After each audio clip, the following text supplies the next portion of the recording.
Well, today we're going to start working on the old 4020. We got the last of our grain hauled, and the p.t.o is starting to leak oil pretty bad. I'll show you here.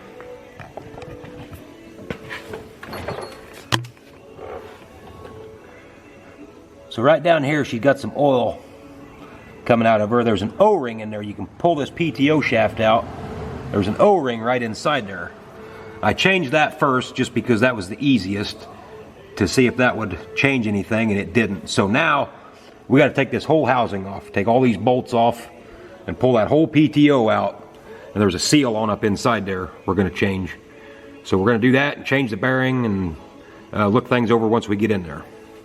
Now remember, I'm no mechanic, but I talked to him out at John Deere. Don't sound like it's all that bad of a job, so I'm going to attempt it. I mean, most of this older stuff I can work on it to some degree. Now I'm not going to overhaul a motor or something, but stuff like this usually ain't too bad. So the mechanic out at Deere said, get it jerked out, that whole housing, and if we have any trouble or whatever, just bring the housing out and he can put the seal in it for us. So we're going to attempt it here and see what happens.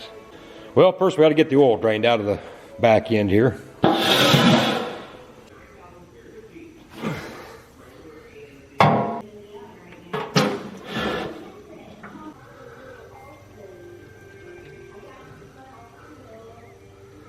All right, I'm gonna go ahead and take these bolts out on this housing, or I'm gonna get them broke loose anyway. I may not take them out, gonna let a little more oil drain out, but this whole housing right through here is what's gonna come out.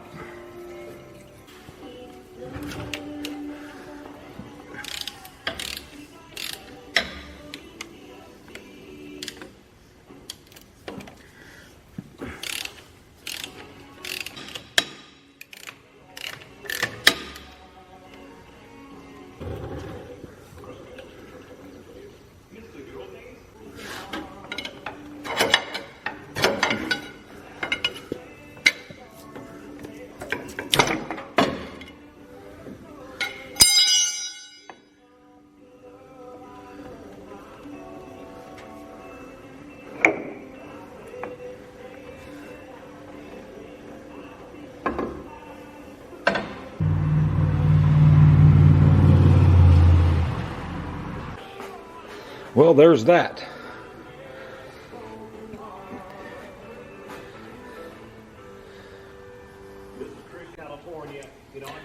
When I was out at Deere there and talked to the mechanic, he told me, he said, watch for this wavy spring. That's what holds that gear on. It's still on the tractor right now. I'm going to show you. I looked all around for that wavy spring and I couldn't find it. I knew it didn't fly out. There wasn't no way it could have. Well, check this out.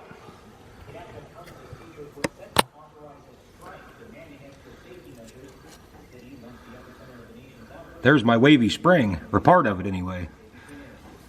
So, that could be a problem. Or that could have been part of the problem, I guess. So I'm going to dig around in here and see if there's pieces in there or where exactly the rest of it went.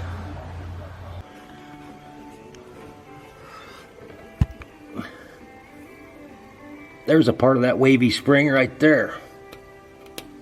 That's not supposed to be there. That's where that spring's come apart. So I have to dig through here and see if I can find all the pieces. So yeah, I don't know if you can see it or not, but right at the tip of that screwdriver, that's a piece of that thrust washer. And then down here, both of them are pieces. So that thing's disintegrated and come apart. Now it's all wadded up in all this shit. So I'm gonna have to take these gears off, pull these snap rings out and start pulling that out and get all that shit out of there. Well, when I come across that thrust washer being all wound up in them gears and bearings, I ended up calling out to Deere and talking to the mechanic because, you know, I didn't want to go taking some stuff apart that I couldn't get back together. I didn't know if there was some stuff pressed in there. I wasn't sure what the deal was. So Deere's gonna send a mechanic out this morning just to look at it and kind of show me what I should or shouldn't do, and maybe if he can help a little bit here and see how we're going to fix this. So I'm just waiting on him to get here. Well, deer just left, and it actually, I'm glad I called him now. Was able to get the pieces of that thrust washer out of the inside of the bearing in there. They was kind of wadded up in there a little bit. Luckily, it didn't hurt the bearing none, but the thing I did learn was the two pieces that I showed you kind of way down underneath there, up toward the front, those are actually part of a snap ring up in there. So those actually weren't pieces of the thrust washer that I thought they was. So I'm glad he come out actually, because I would have probably got to banging around on stuff or taking more stuff apart that really wouldn't have needed to come apart. So I don't know, sometimes I ask some stupid questions, but this stuff's just too expensive to take a chance on tearing even more stuff up or taking a bunch of stuff off that you don't really have to. So it all worked out pretty good. So he's able to get the new seal in it and got her slid back together.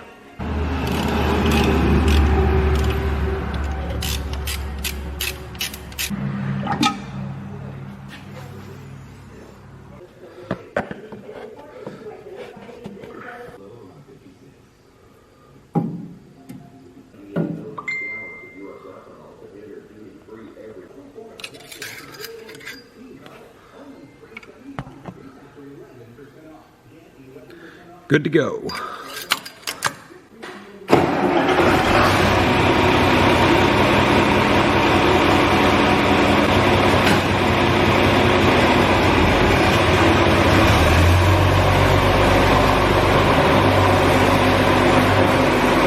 Well, it's been kind of a hectic week here, running in and out and back and forth, and as you can see, we got the old 4020 all fixed up and put to bed. She's in good shape now.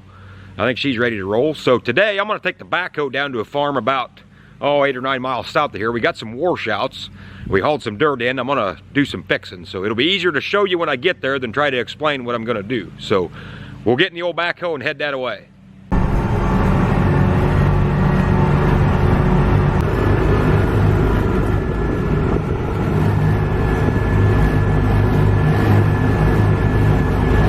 Here guys, check this out. I wanted to show you something. So look out across this cornfield of ours. See how everything's nice and even and uniform, all nice and level. And then, boom, you get right here. See that little hump right there in the corn? That's there every time this field is in corn. And years ago, there was a giant oak tree that stood right there. And it got removed and the stump all dug out and whatnot.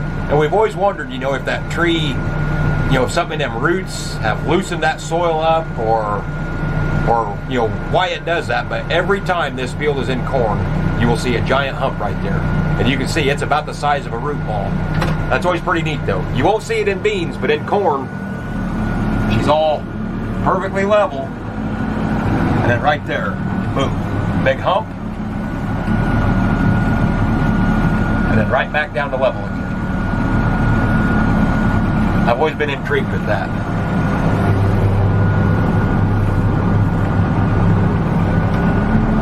So here, I want to show you guys something. So every time I talk to somebody from out of state or wherever, and, you know, yeah, we farm in Illinois, they're like, oh my God, you're in God's country. You know, you can just drag a fence post through the field with a log chain and get a perfect stand and have 200 bushel corn.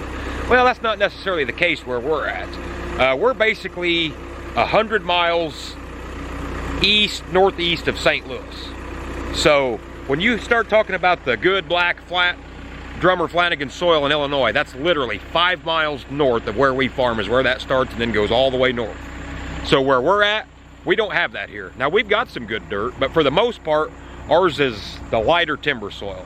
And I'm gonna show you here what I mean by that. So here's the field right here, and then just right on the other side of this trees, that drops down into a creek bottom. We're up on a big bluff here. And as you can see, this is not flat black Drummer Flanagan soil. And you can see here, this corn, it's always like this along these end rows up here. This is just old light chalky soil. And I mean, we've had rain all summer, but you can just see it just right here, it will not produce nothing. Now you get, you know, 300 feet up that way, and well, right here you can see it's already comes out of it right through here. So, you know, when people hear that, oh, I farm in Illinois, that, man, that's just the greatest soil in the world. And now I'm not saying that it's worse than somebody in, you know, Tennessee or Kentucky or whatever. I don't know much about your soil down there. But this is not the flat black Drummer Flanagan like you're going to see in northern Illinois. Now, with that being said, this soil down here can produce. a field just a mile to the south of here. It's similar soil, maybe a little bit better than this. In 2018, the year we had the best crops ever, that field made 265 bushel an acre on the field average. And I mean, that's just unheard of down here, but them was the best crops we ever had that year. So we got dirt that can do that, but we got to have rain on a weekly basis around here through the summer, or it will not do that. Now you get north of us in the black dirt, it starts getting dry, they'll beat our yields hands down. I mean, they've got so much more water holding capacity, the soil is just much more fertile. It's just hands down. In a dry year, they will just kick the living shit out of us on yield. Down here, on a wet year, hands down, we'll generally always beat them because our soil has just enough slope, and it's even hard to see with the naked eye, the slope to it, but it's got just enough slope that the water gets off of our fields. Now you'll have a pocket here and there that could stand water, but for the most part, the water all gets off of it. Where up north in these wet years, it's flat, but the center of the field's got a 5-acre low spot in it, so all that water runs to that low spot, and you lose 5 acres out of the middle. Well, that just kills your field average. So down here on a wet year, we will kick the shit out of the guys in the black dirt on yield. On a dry year, it's the other way around. They will completely stomp us. So these last 4 or 5 years, things have really, I don't know if skewed is the right word, but things have really changed as far as what we thought an average corn yield was. I mean, we've had exceptional years the last 5 years. Down here, a normal crop is 160, 165 bushel an acre on corn. We will call that normal.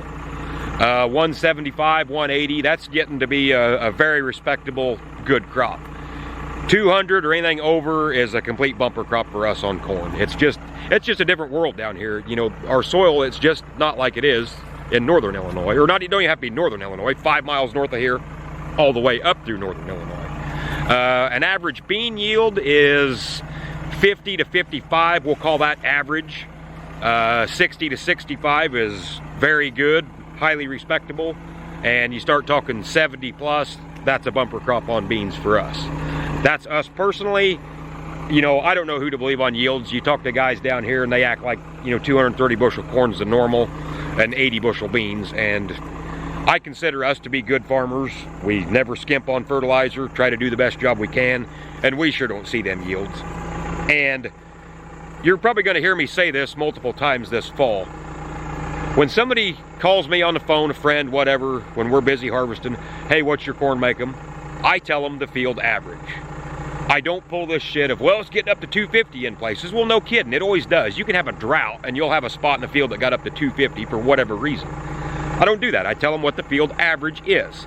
Now, with that being said, if somebody calls me and says, what's your corn making? I say, well, it's making 160.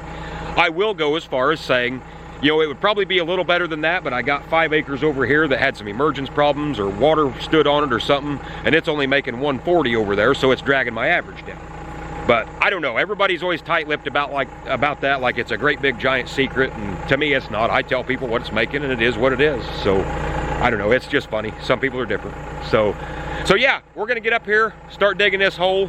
Is what we got is there's a spot where the water is breaking out to go down over this hill, and it's kind of cut a hole in the bank there, so there's dirt on top. All the way around this hole there's dirt, so we're gonna cave that in and then pack some clay in it. But we don't want to berm it up. We want the water to still get on out. So we get up here, I'll show you what we're gonna do. Okay, so here's what we got. Here's the cornfield.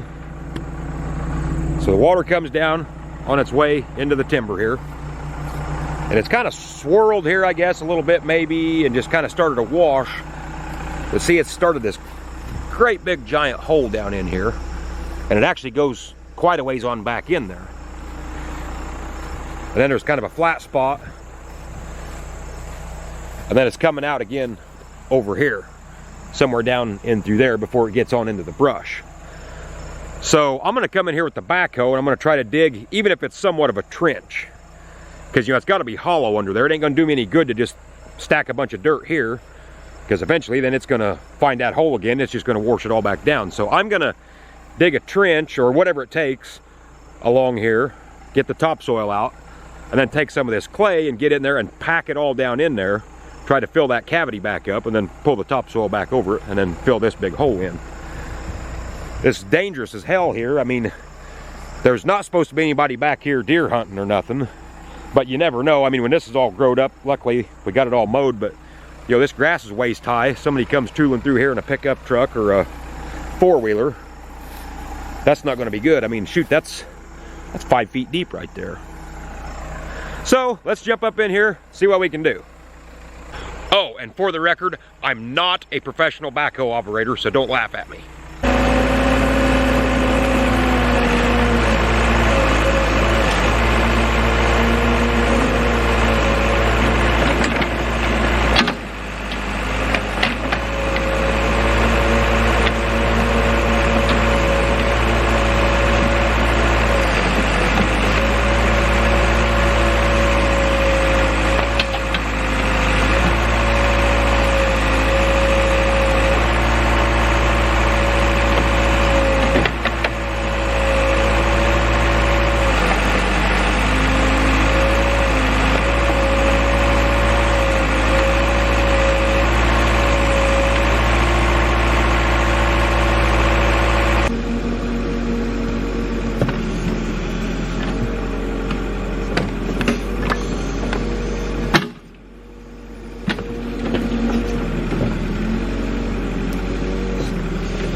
Well, here's what we got. I thought maybe I'd got to the end of it, but I hadn't.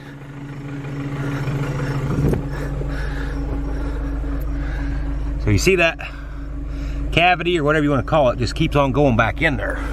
Our thinking on this deal is you got to get down to where that cavity is and get all that dirt dug out, because if I just fill this with clay and that hole's still there, that water's going to work down through the dirt and then get to that hole, and it's just going to suck all that clay right back out again. So we got to get down to where that is, get it dug out, and then pack the dirt in and hope it'll hold then. So yeah, there's a lot of dirt there to move. What a deal. But if I can get it to the edge of the brush, then it's fine. You know, it don't matter whatever it washes down over the hill there. That's just an old holler. But I don't know, that's going to be a lot of dirt. I can't get my hoe in here crossways, because right there at the edge of them weeds, boy, I mean, it just drops off real fast then. So I'll just have to dig her crossways here.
So I think I figured out the problem.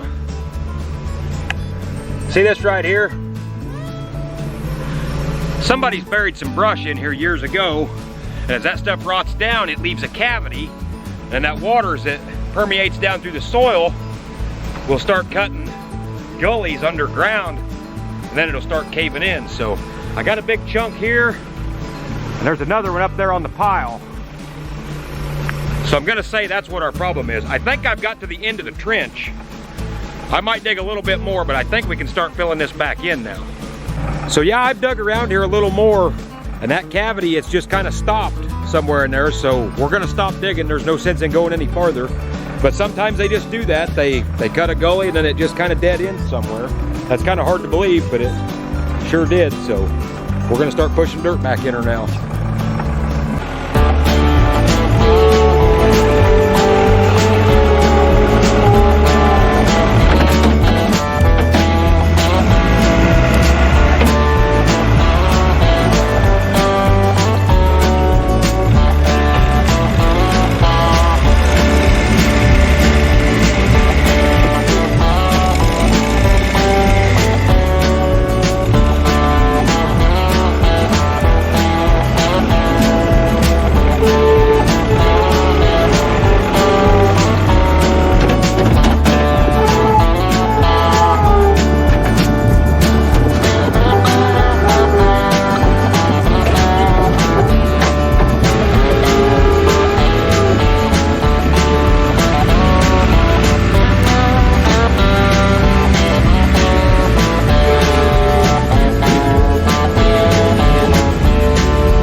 So the goal here now is to just pack the crap out of this stuff. Get her in there good and tight where it won't wash out if we get a big rain. So I'll pack it in a little bit and then put a little more dirt on it and kind of backfill it.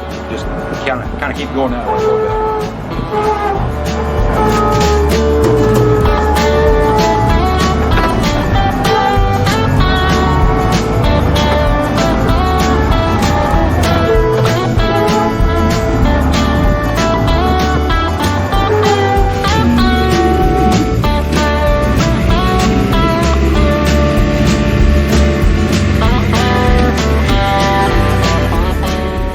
Well, boys, I think we got her good enough.